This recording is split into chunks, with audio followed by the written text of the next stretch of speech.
Bonsoir à tous et bienvenue dans le journal des régions.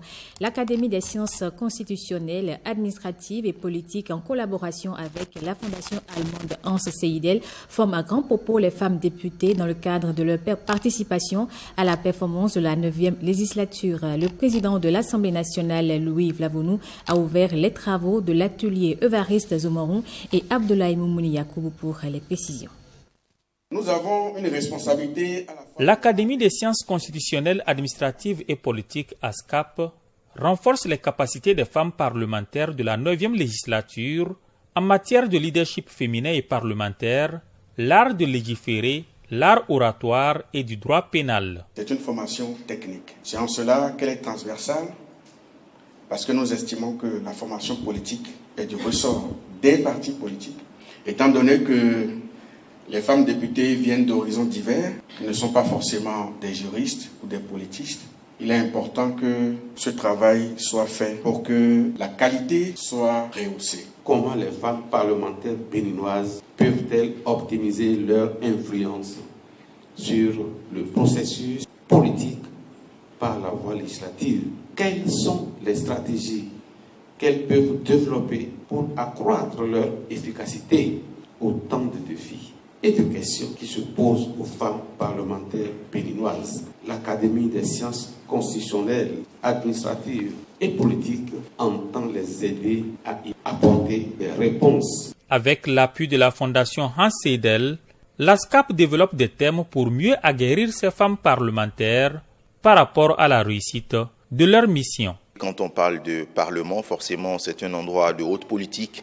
Et quand on parle de politique, forcément, l'art oratoire a toute sa place, parce que c'est à travers la parole, c'est à travers les idées que vous défendez votre position. Faire en sorte que nous ne soyons pas seulement des femmes figurantes, que nous soyons des femmes qui participeront à la législature de façon positive, pour faire grandir davantage la communauté des femmes au Parlement. Les participantes s'engagent à tirer le meilleur profit au terme de 2 jours de formation et à ne surtout pas se réduire à la défense du genre au Parlement en tant que représentante de la nation tout entière.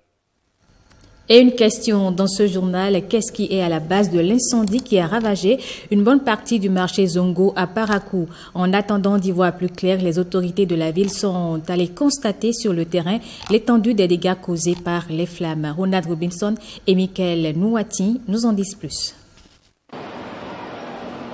Dès l'aube de ce vendredi, un incendie d'origine encore inconnue a consumé plusieurs hangars du marché Zongo de Parakou.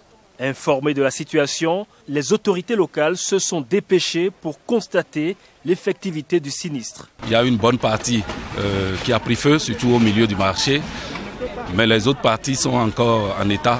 Merci pour cet acte citoyen. Les populations ont été vraiment patriotes et ont contribué à éteindre le feu. Ça aurait été peut-être ailleurs, les gens seront là avec leur portable à filmer. Il n'y a même pas de gens amenés à l'hôpital.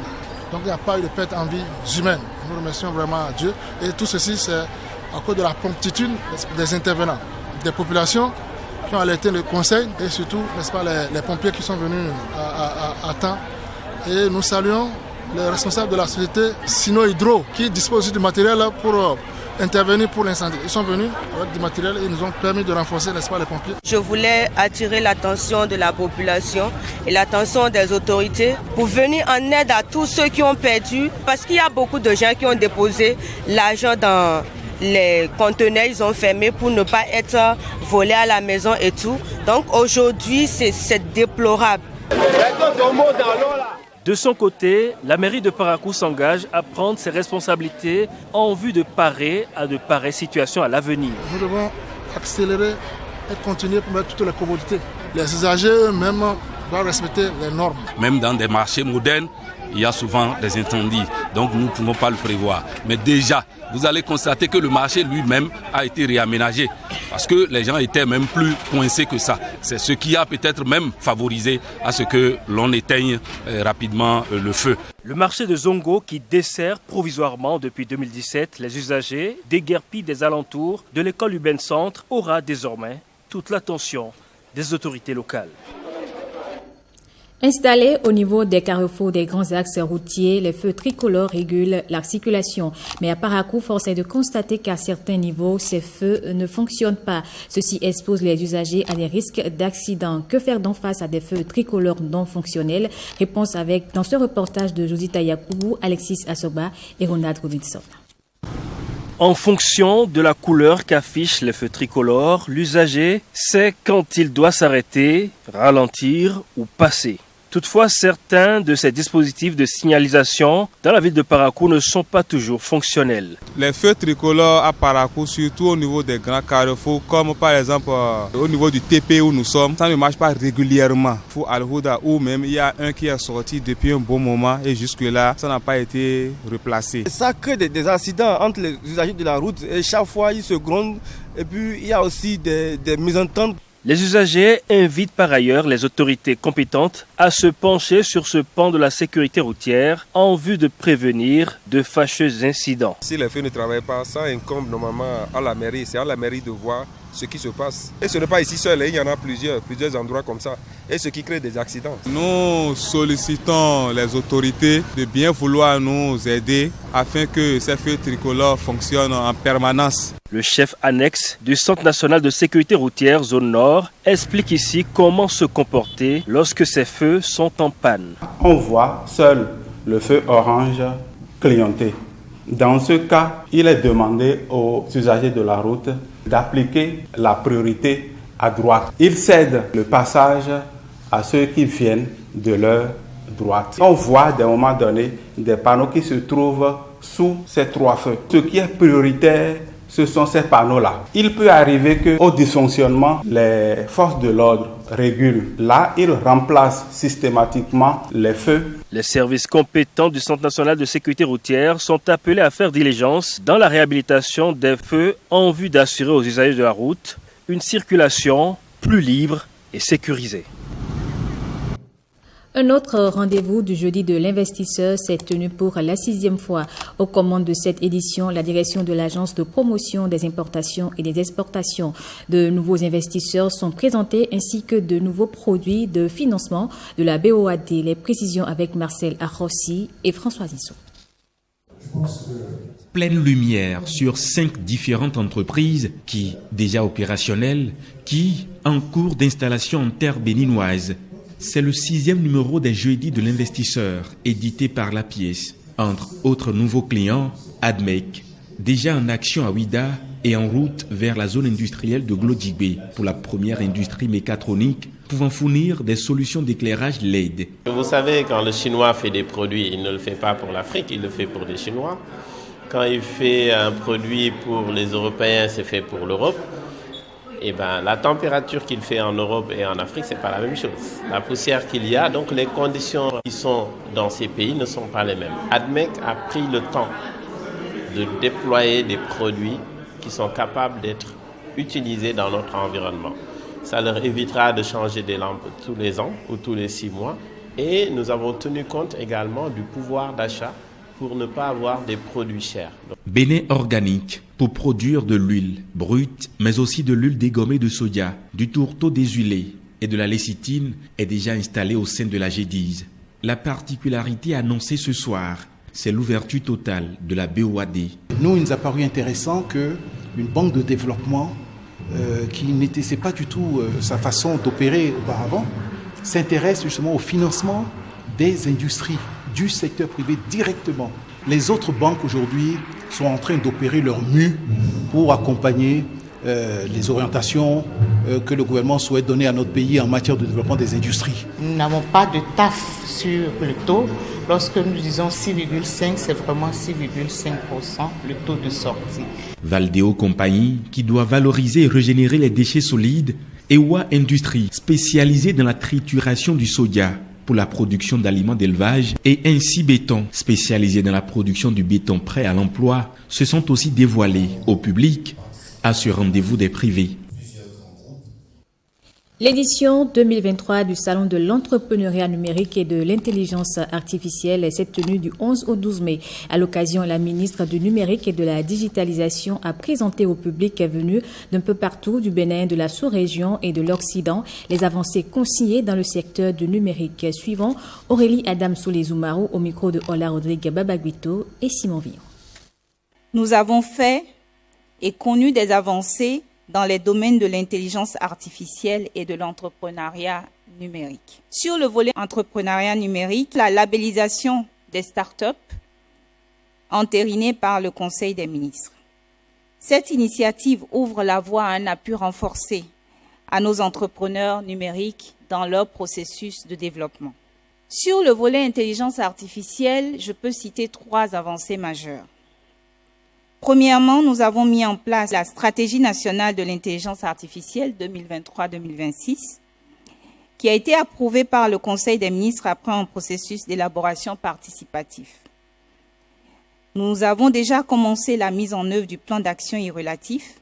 Nous avons également des études de faisabilité qui sont en cours, le développement de solutions d'intelligence artificielle. Donc, le ministère est engagé à suivre toutes les initiatives qui vont contribuer à la mise en œuvre de cette stratégie et de son plan d'action. Et une plateforme de suivi sera rendue disponible au public dans les prochains mois. Deuxièmement, en termes d'avancée, nous avons déjà des solutions disponibles. Et il y en a d'autres en cours de développement dans différents secteurs, tels que le transport, la santé, l'agriculture, pour ne citer que ces secteurs. Nous avons pu identifier des talents béninois spécialisés dans l'intelligence artificielle et la science des données, et j'encourage leur développement dans notre écosystème numérique. Troisièmement, nous sommes conscients des défis liés à la gouvernance des données massives, et le ministère est en train de prendre les dispositions pour mettre en place des solutions idoines pour une utilisation éthique et responsable de l'IA. Et en particulier en ce qui concerne la protection des données et la transparence des algorithmes. Le recours au digital est aujourd'hui une piste à explorer dans la fourniture des services agrométéorologiques aux producteurs agricoles. Le Bureau de recherche et de développement en agriculture BREDA, ONG, l'a déjà expérimenté dans plusieurs localités du Septentrion. Il plaide à présent pour une mise à échelle. Bertin Adimi pour les précisions.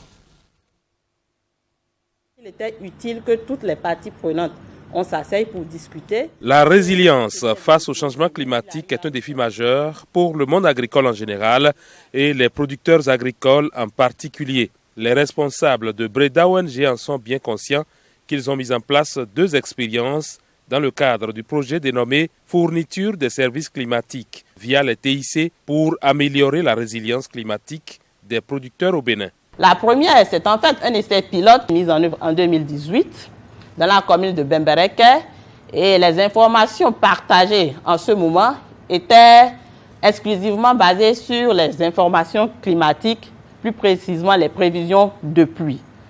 La deuxième expérience qu'a effectuée BREDA ONG a été mise en œuvre en 2022 à une plus grande échelle, qui a rassemblé 70 villages répartis dans 15 communes des agences territoriales de développement agricole 2 et 4.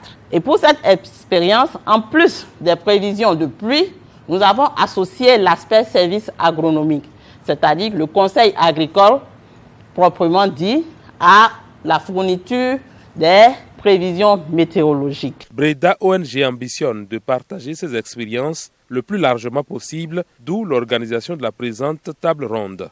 Notre présence ici marque une fois encore la volonté du gouvernement à accompagner toute action visant le renforcement de la résilience des producteurs. Il n'est point nécessaire de rappeler que notre agriculture demeure largement pluviale et donc vulnérable à la variabilité climatique. Dans un contexte comme celui-ci, l'importance de la fourniture des services pluviométriques dans le secteur agricole et dans la gestion de la résilience au changement climatique n'est donc plus à démontrer. Nous sommes vraiment satisfaits du travail Et nous demandons à ce que cette synergie continue beaucoup plus pour pouvoir aider véritablement Météo Bénin à aller beaucoup plus vers les parcelles, vers les producteurs finaux à l'échelle des parcelles. Il apparaît aujourd'hui indispensable que l'information soit au niveau de ces mêmes populations pour pouvoir produire à temps au regard vraiment du changement climatique qui bouleverse tous les paramètres pour leur permettre vraiment d'éviter les ratés au niveau de la production. L'enjeu est de taille et Breda ONG se positionne à l'avant-garde de toutes les démarches qui visent à explorer les perspectives d'une mise à échelle de la fourniture des services agrométéorologiques au niveau village aux producteurs agricoles. Et c'est la fin de ce journal. Merci à vous de l'avoir suivi.